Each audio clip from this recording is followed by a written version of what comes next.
all can see, we are saddened by the tragic loss of life after the lightning strike in Lafayette Park last night. Our hearts are with the families who lost lives, who lost loved ones, and we are praying for those still fighting for their lives. The National Park Service and local law enforcement have been providing updates, and I would direct you to them for any additional information. As you may have seen, on Monday, the President and the First Lady will travel to eastern Kentucky with Governor Andy Beshear and his wife, Brittany, to visit communities devastated by flooding in recent days. They will also survey recovery efforts at one of the region's FEMA disaster recovery centers. We have been closely monitoring the floods since they began, and our hearts break for the families of those who have lost their lives or are missing. And for all of those who have been impacted, the President quickly directed his team to surge federal support to the region and authorize additional disaster assistance for eastern Kentucky last weekend. Since then, FEMA has provided more than $3.1 million to support impacted individuals and families in their recovery efforts. More than 400 state and federal search and rescue and water rescue personnel, as well as members of National Guard, are on the ground supporting search and rescue efforts. And earlier this week, Secretary Becerra also declared a public health emergency for the Commonwealth of Kentucky, which gives the Centers for Medicare and Medicaid Services beneficiaries and their health care providers and suppliers greater flexibility in meeting emergency health needs. And finally, the broad coalition of support for the Inflation Reduction Act continues. Today, over 40 major companies, including Levi Strauss, Logitech, Shell, Lyft, Unilever, and more, sent a letter urging Congress to pass the Inflation Reduction Act because it will combat inflation, lower prices for Americans, invest in manufacturing, and transition our country to a clean energy economy. And a bipartisan group of former EPA administrators called this package the most significant piece of climate legislation in United States history. And finally, the U.S. Conference of Mayors, which represent communities across the country, said they are counting on Congress to get this bill done without delay because it will take critical steps to slash carbon emissions, provide affordable health care, and so much more. And with that, Josh, it's game day. It's game day for you. Welcome to the Super Bowl. Yeah, so let's start by going there. First of two subjects. The jobs report today came in stronger than expected, but some economists and some in the financial markets say that there's fears that means inflation could stay elevated.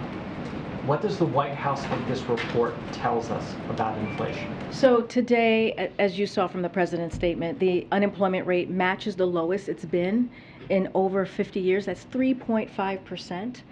More people are working than at any point in American history. And we have gained back all of the jobs that were lost during the pandemic. And so what the President did was quickly repair the labor market that was caused because of COVID. The labor market was damaged, as you all know. The supply chain. There wasn't a COVID response, comprehensive COVID response, and so that was the President's primary goal, and the goal of the American Rescue Plan. And let's not forget that passed in April of his first year. Only Democrats voted for this bill, and because of the American Rescue Plan, we are coming off of a very strong economy, and so that is important. That labor market is important, and so we can see how the American Rescue Plan was effective, what the jobs that we have gained back, and just a couple of examples. U.S. manufacturing is back with the fastest recovery since the early 1950s, and the passage of the CHIPS bill that will only strengthen our manufacturing more. And we are seeing that the Bipartisan Infrastructure Act is already increasing the amount of infrastructure job. That is all good news. And so that is how we see this current jobs report. And we're going to just continue to do the work. Inflation clearly is something that people truly feel at home around their kitchen table, and the president has a plan to address that, including what we've been able to see with gas prices coming down, a decline that we haven't seen like this in over a decade. And so all of these things are important. And also, we're going to do everything that we can to encourage and continue to talk to legislators to pass the Inflation Reduction Act. So just to clarify, though, you don't think this report tells us much about the path of inflation going forward, or do you think it does? What we think is that this is good news, what we saw, right? That means when we gain back all the jobs that were lost during the pandemic, that's a good thing. That's a good thing to have more jobs out there and regain that. That's, as you know, someone who covers the economy, and we're at 3.5%. So all of those things are really important. When it comes to inflation, again, the president has a plan. He's going to continue to do his part on reducing costs for families. And we're going to let the Federal Reserve do their job, be independent. They have the monetary kind of tools to deal with inflation, and we leave that work to them. Okay, then secondly, given China's actions on climate and the military dialogue with the U.S., does the White House think Speaker Pelosi bears any blame for the rupture? And do you worry that the relationship with China could devolve further? So, and you've heard us say this before, the Speaker had every right. It is her right to have gone to Taiwan. Members of Congress make those decisions. We do not tell them what they can or cannot do or where they can travel. We have said this many times before. We provide a full, thorough briefing when they do travel. And so, again, there was no reason to have this escalation that we're seeing from China. You know, it is fundamentally irresponsible what they are doing. And we'll continue our efforts to keep open lines of communication with Beijing while defending our interests and values in the region. This is what the world expects, the United States and China, and we encourage Beijing to keep this commitment as well when it comes to the dialogue, the climate dialogue that was canceled. And the military and climate dialogue that was canceled. So this is, again, she had every right. There's precedent for it. We talked about 25 years ago when Speaker Gingrich went to Taiwan. And so we are not going to, you know, give any more than that on the Speaker's travel. Okay, you just say you're not going to give any more on the Speaker's travel, but I'm going to ask a similar question Sure. in your way, because I think that you guys have said repeatedly that it was her right to go, her decision to go, but now, like my colleague just said, now you've seen the results, now you've seen what has happened. Do you feel that these escalated tensions in the region were worth any message that Pelosi's visit sent? I mean, I'm going to say what I just said. The Speaker had the right to go to Taiwan. She's the Speaker of the House. She should speak to the impact of her travel on her own. That is for her to answer. And our focus is on defending our interests, as we have said many times, and the values in the Indo-Pacific. And that's what we're going to focus on. Back on jobs, I know you guys are excited about the jobs report, but for most people, wages for those jobs are just not keeping up with inflation. So fundamentally, is the anxiety we're hearing from Americans about the economy really an issue of wages and benefits? And what is the administration still doing to work on that? Look, we understand what Americans are feeling. The president understands that very personally. This is why he has done the work that he's done this past 18 months to get the economy going again. And now with inflation as well, with cost going up for Americans, he's focused on that. You know, this is something that we continue to watch very closely, and we're going to continue to do the work to make sure that Americans feel relief. And so that work doesn't stop, and we know that there's more work to do. But as it relates to the jobs report and where we are and how the economy is moving forward, the strong labor market does matter. The strong labor market does say a lot about the economy. And then we're going to just continue to do the work that we need to do, that the Americans are waiting, the business of the Americans that they're waiting on us to want us to do. Thanks, Karine. Russia said today that it was ready to discuss a prisoner swap with regard to Brittany Griner in private, and President Biden just told us that he was hopeful and working on it. Can you give us a sense of where things stand and have those private discussions begun? So we said this, and Secretary Blinken spoke to this earlier this morning. We have made a substantial offer to bring Brittany and Paul Whelan home. They need to be home. They should be home. They are being wrongfully detained. That is something you've heard us say. This morning, Foreign Minister Lavrov said publicly that they are prepared to engage through the channels we have established at the President's direction. As Secretary Blinken said this morning, as I just mentioned, we will continue to pursue those. This is something the President and national security have had on top of mind. This is a priority for them. We need to bring them home. We need to bring Brittany home. We need to bring Paul home. And we're going to continue to do the work that we have been doing in this administration to make sure that U.S. nationals that are being wrongfully detained, that are being held hostage, come home.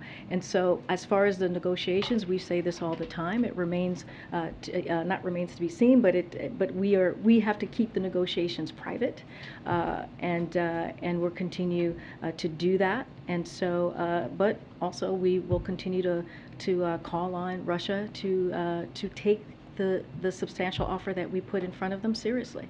On a separate topic, is the White House following the Alex Jones trial, and do you believe that he should have to pay millions of dollars for the misinformation about Sandy Hook?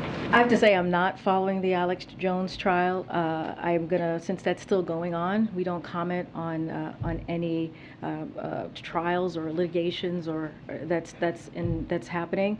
Our hearts go out to the families that lost their loved ones. It was a tragic day. That is, you know, the president knows that very personally. He's met with the families, and we continue to do everything we can to protect our communities from gun violence. That's why he was proud to sign the bipartisan piece of legislation that came before him a couple of weeks ago. That's why we're going to continue to do the work to make sure that we protect kids in school, that we protect people going to the grocery store, that we protect you know, communities and families. Lastly, Governor Abbott of Texas said today he started sending busloads of migrants to New York in an effort to share responsibility with other states. Does the White House have a reaction to that? So, you know, it's the latest stunt from the governor. Another stunt of busing desperate migrants across the country, and he's using them as a political you know, as a political ploy. I mean, this is what he's been doing, and it's shameful. And I've said this before. I was asked this last week, and it's costing the state of Texas $1.5 million. That's what this game that he's doing, that he's playing, is costing Texans, $1.5 million. And we have seen him do this before. His so-called Operation Lone Star put National Guardsmen and law enforcement in dangerous situations and resulted in a logistical nightmare needing federal rescue. His secondary inspections of trucks crossing into Texas cost $1 billion a week in trade at one bridge alone without turning up a single case of human or drug trafficking. So this is, again, I talked about this last week, there's a legal process that we have going on right now, and if he cared about it, if he was really, really serious, he would let that process move through, but instead he wants to play politics and you know, use the lives of migrants who are desperate to be here, who are trying to find a better life for themselves, and use them, and also costing his constituents over $1 million. That's what he's doing. Jeff just mentioned this, but the president was asked about Brittany Griner, and he said, "I'm hopeful." What is it that is making him feel hopeful right now? I mean, he's the president. He has to feel hopeful, right? This is something that is important to him. I don't think if he had said something else, it would not have, that's, you want to make sure that he's zeroed in, he's focused on what the task is at hand. His team is working on this, his national security team. You heard from Secretary Blinken, you've heard from us. This is something, again, he has been top of mind. Bringing U.S. nationals home who are being wrongfully detained, who are being held hostage, has been a priority of his. And there's no other place but to be hopeful and to do the work that we need to do to get this done. But as far as it wasn't a reference to necessarily some specific development or developments that No, is now making. No, I wouldn't read into it. I think, as president, he's doing what presidents do, giving hope. Their families are watching. Their families are listening to everything that we're saying. It's important to give them hope. And I'm hoping that they continue to be hopeful. That is important as well as president, to make sure that you portray that as well. I just have a monkeypox question. It's pretty well documented at this point that there's a good amount of frustration within the LGBTQ community, people saying that they're having a hard time getting vaccines. I wonder, first, I have two questions, what the president's overall message is for that community. People who are saying they feel kind of let down by the administration and its response to monkeypox. So let me just first say that the president is going to do everything that he can to end this outbreak. He's going to use pull every lever to fight monkeypox. And back in May when he was in Asia, he was asked about monkeypox, and he said, we should be vigilant. And that was back in May when we heard about the first cases. And so his administration has been hard at work, making sure that we have a comprehensive response. And what has happened, and talked about this a little bit too, is that it has evolved rapidly. So we had monkeypox back in 2003, we had it in 2021, small cases, but it has rapidly evolved. And this is not uncommon for the dynamic of an infectious disease to change. And that's what we're seeing. And anytime we saw change happening, or we saw that we needed to meet the moment at the time, whatever was happening with the increase of cases, we met that moment. Scaling up our vaccines and testing as it became clear that the virus was spreading more rapidly than other monkeypox outbreaks, as I just mentioned. Very aggressive steps that make sense, that makes sense to the moment that we're dealing with. And you heard me, you heard us this week with our monkeypox response. 600,000 doses have arrived in jurisdiction, which is going to be incredibly helpful. We have 150,000 doses that were supposed to come in November that is now coming in September. We've scaled up the capacity of testing to 80,000, which is also very important to make sure that we do that. The public health emergency that HHS did yesterday, that is going to help the CDC come up with data to how we do one vaccine to 5 vaccines. So we are increasing the vaccine supply. Again, this has been rapidly changing over the last couple of months, and we're meeting the moment at every turn. So is there a specific message for the LGBTQ community? Yeah, absolutely. Look, this is a time that we understand how the community feels. It's very concerning, and I want to be really careful because it's important that we don't stigmatize any community. And so that is also important for us. Look, the president's going to do everything that he can to make sure that we end this outbreak. He is working on this, his team is working on this every day. He's regularly updated. He knows what's happening. He knows how this is being handled. He knows that we are doing everything that we can to increase the vaccine supply, which is going to make a difference. And let's not forget, we announced the monkeypox coordinators just this week, Bob Fenton, who is an expert in mass vaccination site. He's an expert in FEMA leadership, so he knows how to deal with these type of emergencies. And so we're going to continue to be zero focused on this.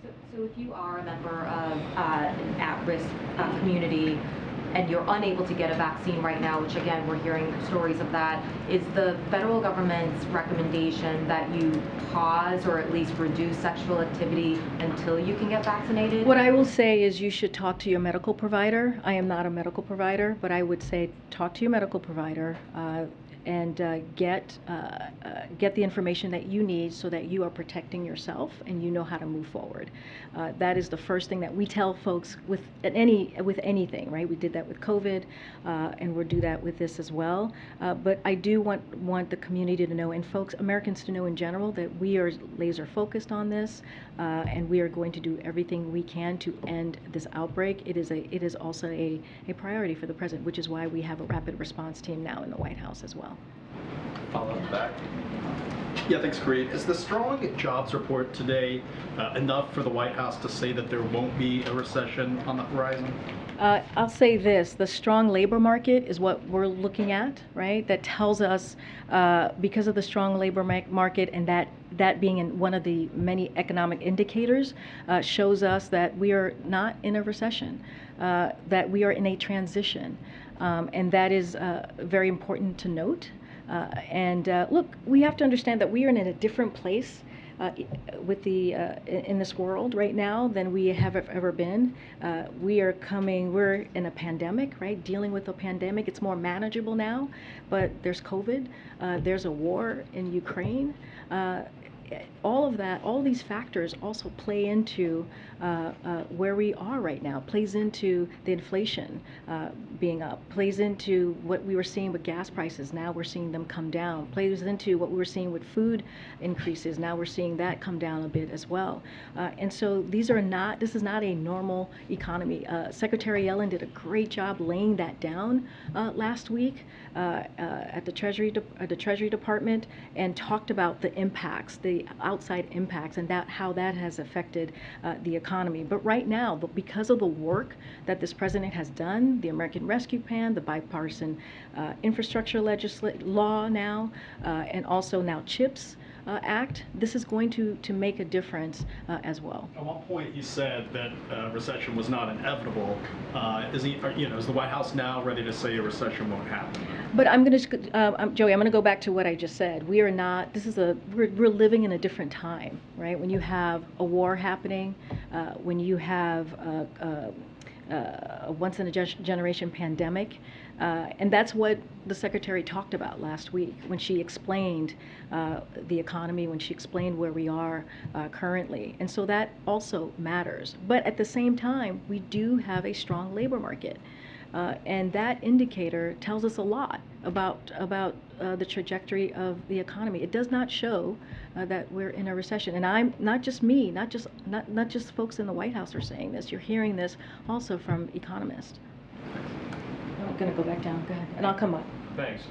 Just go back to Jeff's first question about the channel between the Russians and the U.S. What more can you tell us about that channel? Is it at the staff level? Who's engaged in talks? And are those talks on that channel now underway?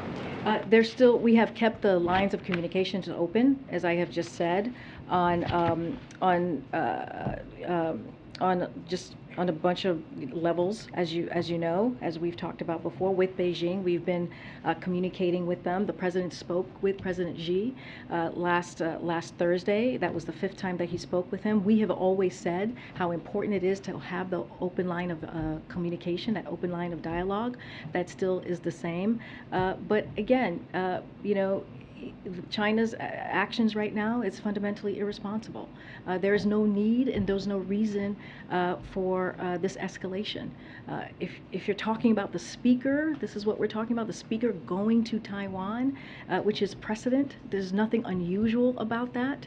We have seen it before. Members of Congress have visited multiple times to Taiwan this year alone. And so, this is something that is not needed. And so we're going to continue to condemn the actions that we have seen. And, and we have said that China may we're going to take steps like this, and we expect that they will continue to react both in coming and over the longer time horizon. The ambassador, after he was brought here for the demarche, published an op-ed in the Washington Post, and essentially he concluded that the Taiwan issue could lead the U.S. and China to conflict. What's your response? So I'll say this, and you were asking me this. We're going to keep our regular communications with our PRC counterparts. So that's number one, as we're talking about the demarche. After China's action, we summoned PRC ambassador to the White House on Thursday to demarche him about the PRC's provocative actions. We condemned the PRC's military actions, which are irresponsible, again, at odds with our long-standing goal of maintaining peace and stability across the Taiwan Strait. We made clear to the ambassador that Beijing's actions are of concern to Taiwan, to us, and to our partners around the world. We highlighted yesterday's G7 statement rejecting Beijing's attempt to coerce and intimidate Taiwan, and express our support for ASEAN's statement overnight about the importance of de-escalating tensions. Finally, we made clear once again, as we have done privately at the highest level and publicly, nothing has changed about our one China policy. Nothing has changed. We also made clear that the United States is prepared for what Beijing chooses to do. So we will not seek or do not want a crisis. At the same time, we will not deter from operating in the seas and skies of the Western Pacific. So that is our message to our counterparts. That is our message to Beijing, and that's what we've been communicating. Just one more from me. In Moscow today, a Kremlin spokesman said the U.S. is trying to solve the Brittney Griner Paul Whelan situation with microphone diplomacy, and that any deal might be put at risk if you talk about it publicly.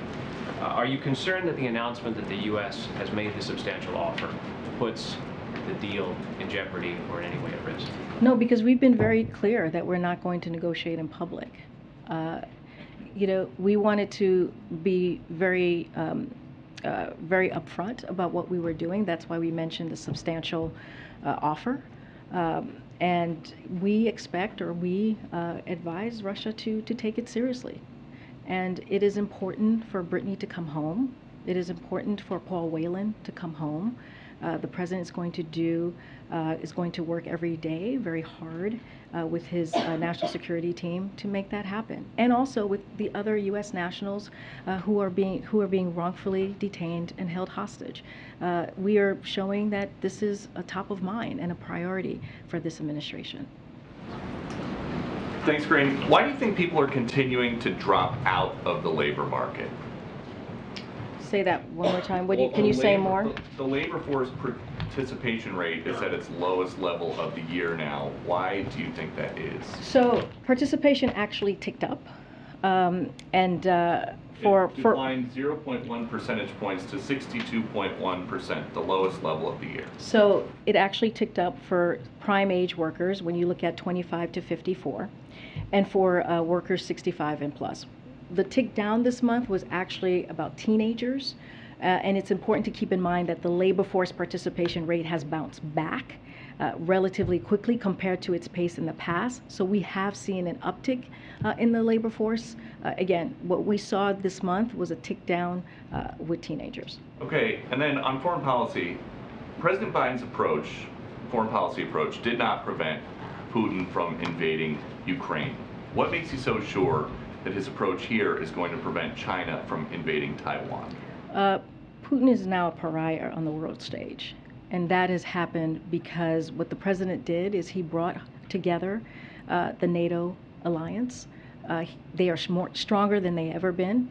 We're about to welcome Sweden and Finland, which has expanded the alliance, which is incredibly important. And if you look at what's going on with Russia's economy, it's not doing too great right now. And that's because of what we have been able to do as a unit, what we have been able to show our force of strength, the sanctions who have actually had effect on Russia. And so that matters. You have seen a leadership from this president that would not, if NATO would not have, the strength of NATO and how they've come together would not have happened if it wasn't for this president's leadership. So is President Biden's goal here then to make Xi a pariah on the world stage? No, I'm just speaking to Russia. What I'm saying about China is that there's no reason for Beijing to have escalated the way that they have. There is no reason. The policy has not changed. We are still in line with the one China policy. The speaker had every right to take that trip. And so that is something that they need to speak to. Okay, and then last one. Why is the president bragging today about gas prices? Because it's gone down. It's still $1.72 higher than when he took office. It has come down in a way that we haven't seen its trajectory coming down in over a decade. Still and over it is $4 a gallon, though. okay. Is that good? You want to talk to a nurse or a teacher or a firefighter if having that little bit of breathing room doesn't matter to Are them? nurses and teachers and firefighters saying gas prices are only $4.11? I'm saying this that is great. I'm saying that even that little bit of breathing room matters to families, especially during this summer when people are traveling, when people are trying to do what they can for their families, when people are trying to think about what are we going to do with our kids, drive them to camp, driving to see other family members across the country. This matters. When you think about 85 cents per month for a family member, you think that doesn't matter for everyday Americans? That matters. And the reason we're seeing that is because of the work that this president has done the last several months. It's because of what the historic tapping of the Strategic Petroleum Reserve, 1 million gallons per day until September. That matters because of all the work that he continues to do when it comes to inflation. So he's going to continue. There's more work to be done. He's going to continue to do that work. But to say that the changes, the drop that we have seen at the pump per gallon doesn't matter, I think that is wrong. I think that is not true, and I think that does give a little bit of space of breathing room for families, and is important. I'll come to the back in a second. Thanks. You have announced the travel for Monday to Kentucky, but you did not indicate whether that is contingent on the president's COVID status, and you said the pool would be covering that as well. We've had 2 instances now where the pool has not been able to fully cover the president with the remarks the other evening and today. And so a little kind of our press business here. That's a concern to our collective organizations here that we don't have the full pool able to cover the president as we would like. We certainly understand that he has COVID and that is a concern, but our organizations have been covering in person for the whole 2+ years of COVID. And so will he be going to Kentucky regardless of his COVID status, and will a full pool accompany him? Can I, as you know, when it comes to the White House protocol, we go above and beyond. The fact that the president is testing every day that's not what everyday Americans do. Because he's in a unique situation, our testing protocol is more than what it should be, right? More than what everyday Americans do. So he's been testing every day since he came off Paxlovid, and the reason why you know that he's positive is because we've been testing him and we've been transparent about that. Look, Kayla, this is a unique situation with unique circumstances. Well, but is your point about that he's testing we know Yep. he's the president. Yep. Many of us test every day as well in order to be here. He is positive. What is the point of that? Because you were asking me. Our I'll concern answer. is, will he travel, and will the pool go with him? And we would like to have the full pool represented if the president's going to do events here on the Well, White I House. was explaining what has been happening the last couple of days, right? It is a unique situation with unique circumstances. Our job is to keep you all safe. It really is. That's what we want to make sure. You saw the doctor's letter. The president is still testing positive, so we need to make sure that we are not being irresponsible, right? That we are making sure that you guys are being kept safe. But everyone was 15 feet away from him today, if you're speaking about that, outside and masked. And so that is also important. Now, as it relates to his travel on Monday, he will only travel if he tests negative. But I also wanted to address, what I was addressing is the last couple of weeks, it sounds like there's been, some questions about that. The other option that we have used is to have a virtual event where the full pool would be able to participate and be able to cover the president, ask questions. He's taken questions, I think, from Peter and others. And he took a question today from someone. Yeah. But it's only a limited pool. So Yeah. we are just, again, on behalf of all of my colleagues, asking Completely for completely representation. understand. And I would also say from here is that we have been transparent with all of you about when it comes to COVID and giving a letter every day. Our job, again, the president is in a unique position. We are all in unique positions, and we have to make sure that we adhere to protocols that are given to us and make sure that he's safe and you all are safe as well. But to your first question, I was kind of addressing just this past week, but to your first question, he will not travel unless he is negative. Of course he will not. We would not do that. Thanks so much, Karine. I was hoping, could you address a new CBO analysis about the Inflation Reduction Act that says it would have almost no impact or a negligible impact on inflation in 2022 and 2023? So I'll say this, leading economists have said that this Inflation Reduction Act that's been analyzed by them, that's been looked at by these economists, will indeed reduce inflation. And we've heard from 126 leading economists, including 7 Nobel Prize winners. They say it will put downward pressure on inflation. 5 former Treasury secretaries yesterday from bipartisan administrations say it will fight inflation. That's we're talking about former Treasury Secretary Larry Summers, former CEA Chair Jason Furman, Maya McGinnis, President Committee for a Responsible Federal Budget, all have said that it will fight inflation. But is it a dismissing of the CBO though?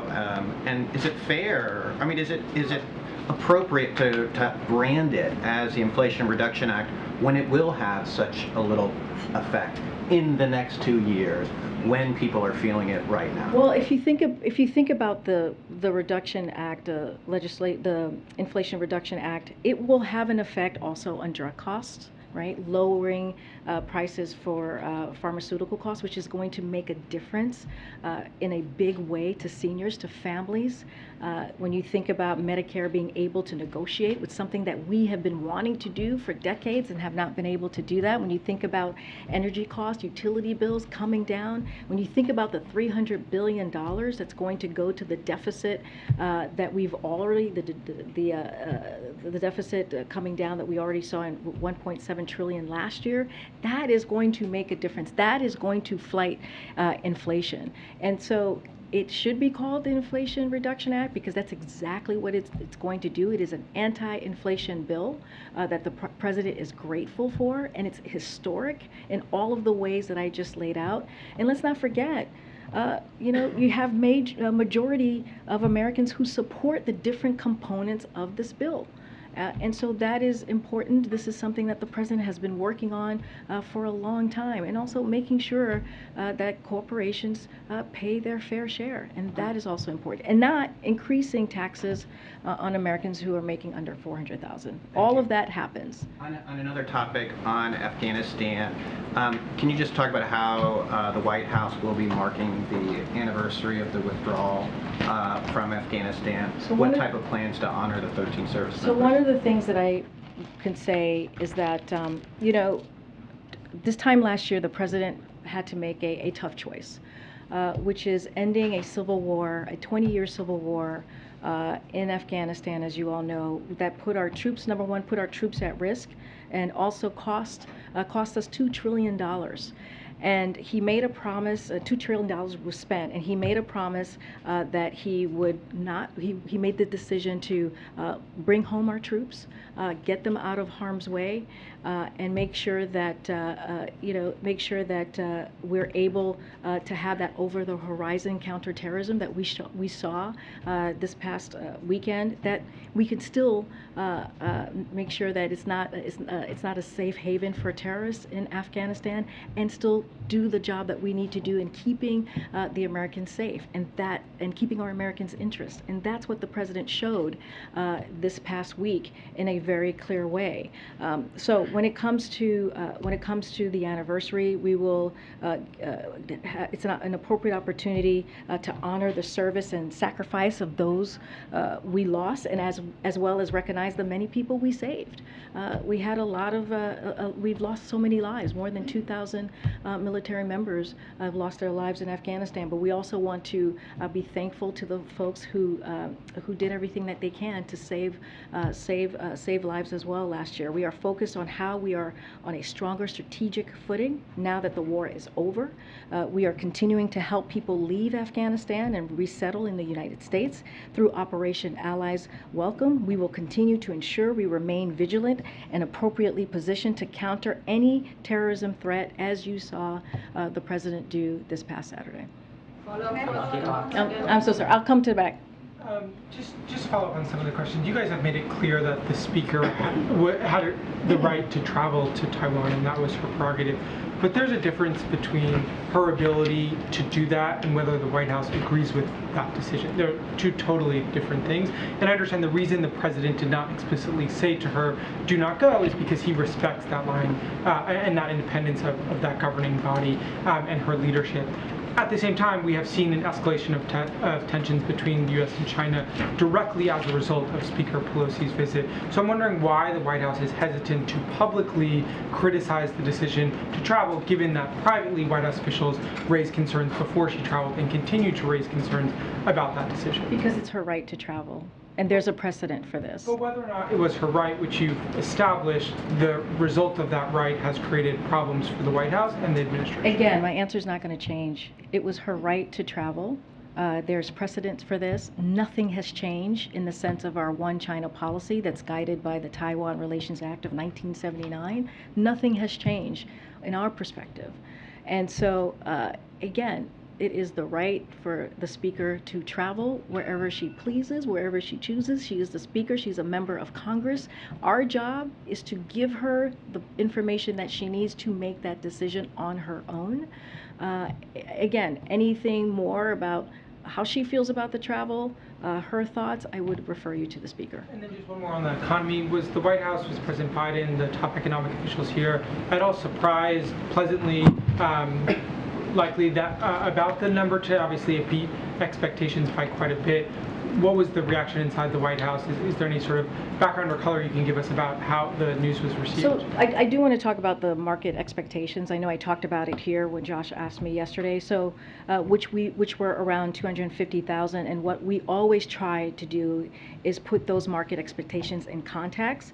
So this job number was better than expected. That's how we see it. To answer your question, it was better than expected.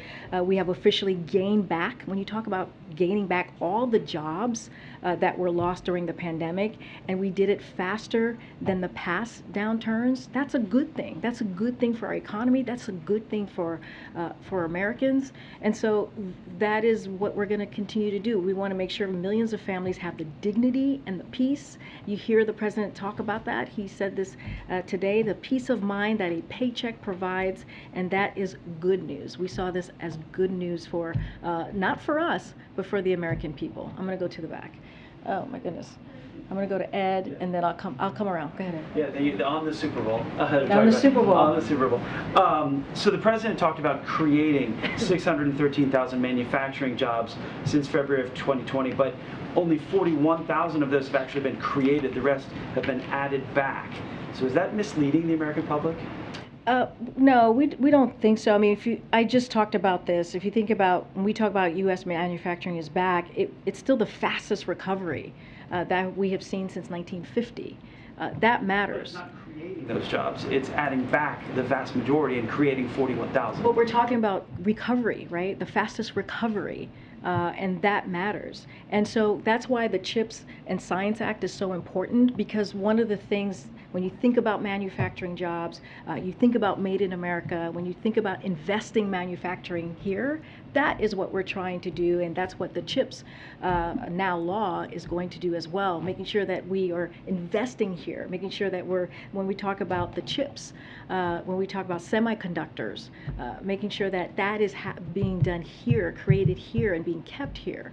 That's something that you've heard the president talk about over and over again, and now we're going to see that. When we think about strengthening the supply chain, I've been asked about national security, strengthening our national security. So all of that is important to the president. We're going to see that with this act. But look, manufacturing is indeed back. We are recovering that since the 1950s, and that's what we're talking about. Now we're going to create more jobs. And when we're on the economy created 32,000 jobs since February of 2020, as you said, has added back the rest of those jobs. Is that the significant progress for working families the president's talking about? Well, we have to step back to where we were 18 months ago, where the economy, there were 20 million people who were collecting unemployment benefits. That's what was happening when the president walked in. There was COVID that was killing 3,000 people, Americans, a day. Schools were closed. Businesses were shutting down. We're in a different place than when the president walked into the White House. That matters in this story as well. The American Rescue Plan has gotten us to a place where we're seeing a strong economy. The labor market is strong. The bipartisan infrastructure law is going to make important critical changes to our infrastructure. That's going to matter as well. We're going to continue to create more jobs. So right now, I was asked what we thought about the news. We think it's good news for the American people. We think we're still heading into a transition to more stable and steady growth. That's how we see things. But again, we're going to continue to do the work on behalf of the American people. That's the president's focus. Thanks, Karine. No, that's fine. You could go and then Karen. Okay, go ahead. Thank you. I wanted to follow up on a question that was asked earlier about Governor Abbott's actions. You called it a stunt, but what kind of support is the administration offering cities who are receiving these migrants? There was a report the Secretary of Defense denied the Mayor of D.C.'s request for support from the National Guard. So what kind of support is the administration offering, and if you're not, why not? So we would refer you to the Department of Defense specifically, which makes the decision on the question of the National Guard as it relates to D.C., the Mayor of D.C. FEMA's providing support, including through grant funding, so we are helping in that regard. We have had constructive conversations with Mayor Bowser and her team. We'll continue to do that. We are committed to working with them as we do with all other electeds as well. But we are indeed providing support through FEMA and having those conversations with leaders. And then is anyone from the administration talking to Governor Abbott or his office? Are there any kind of conversations? I don't have any calls to read out to you. Besides what else I just said at the beginning of the original question. Oh, Karine. I'm so sorry. Go ahead, Karen. I'm sorry. Just one on the next couple of days and then one on monkeypox. You were very clear that the president would only travel if he tests negative, but with so much going on Capitol Hill over the next couple of days, if the president were to test negative, would he stay in Washington over the weekend to monitor the progress on the Inflation Reduction Act? What would his engagement be like? I don't have anything to read out for his schedule over the weekend. As you know, the president is in the White House residence working, as he has been for the past several days, and we will continue to give regular updates from the doctor, from his personal doctor, as we have been the last several days. And if any of that changes, we will be sure to let you all know. And on monkeypox, Senator Gillibrand on Wednesday asked the president to invoke the Defense Production Act to increase the supply and access to vaccines. Is this something the president is actively considering right now? So, no news on that piece, but I do want to say, by doing the public health emergency, that does provide some production of the vaccine. As I just mentioned earlier, it gives HHS the tools to figure out how do you get from one vaccine to 5 vaccines. That's going to be really important as we're fighting monkeypox and trying to end this outbreak. And so a couple of things that I just wanted to specifically what the FDA has identified, a potential solution that would allow us to significantly increase the number of doses available to the administration. It would change the method of administration for Genos. Under the proposed approach, a fifth of the current vaccine dose would be administered a different way than it is currently, without risking the overall safety and effectiveness of the vaccine. And we'll let FDA speak more to this. But this is an important, the public health emergency is going to be really critical as we are trying to up the vaccine supply. Dr. Jha was on ABC today and was talking about working with manufacturers to make more doses here in the U.S. Is there anything you can share on efforts right now with the federal government to do that? So I would refer you to the HHS specifically. I don't have anything more to share on that, but it is an important tool that that HHS deployed yesterday when you think about the public health emergency, and it will have an effect and it will make a difference as we talk about vaccine supply. Okay, I'm going to come back. Okay, Courtney, I haven't called you in a while. Go ahead. Great. I wanted to ask you about abortion quickly. The president has talked about, or immediately after the fall of Roe, making abortion pills more accessible, intervening if states tried to prevent people from traveling, intervening if pharmacies would give medication that was needed. How are you keeping track of issues that come up in those areas so that the president can act or the Justice Department can act? How are you collecting information and being made aware of what's going on all over the country? So that is with the Department of Justice. As we talk about travel, we talk about medication, that's with the Health and Human Services, and so we leave it to them to enact what the executive orders that the president put forth, and clearly the president is updated pretty regularly. There's a task force that one of his executive orders was able to create. They met a couple days ago. The president signed another executive order on the Medicare waiver that's going to help low-income women get that health care, be able to pay for that health care that they need, and that's also under the purview of HHS, so they'll have all the information there. But the Department of Justice would be better to answer that question, HHS, and of course the president is updated, but they hold that information. Has there been any, I don't want to call them hot spots or something, but issues of concern that have bubbled up, meaning you get a lot of complaints about one thing or a lot of issues in one area that you're hearing from Justice or from HHS? I don't have anything to share at this time. I would refer you to HHS for more specifics or any update. I'm just going to call. I'm going to call a couple more. Go ahead, Andrew. Thank you. Two questions for you on different subjects. The first, last night Senator Graham tweeted what he called a word of advice to Democrats who support the Inflation Reduction Act. He said if you expect the CR to deliver a political payoff with 60 votes, he might want to rethink. Is the president at all concerned that getting this reconciliation deal through will cause Republicans to retaliate when it comes time for budgeting for 2023, for instance, by shutting down the government? What the president cares about is anti-inflation. What he cares about is lowering costs for the American people. What he cares about is lowering drug costs for seniors and making sure that Medicare is able to negotiate, something that he cares about very personally. He's been working on for decades.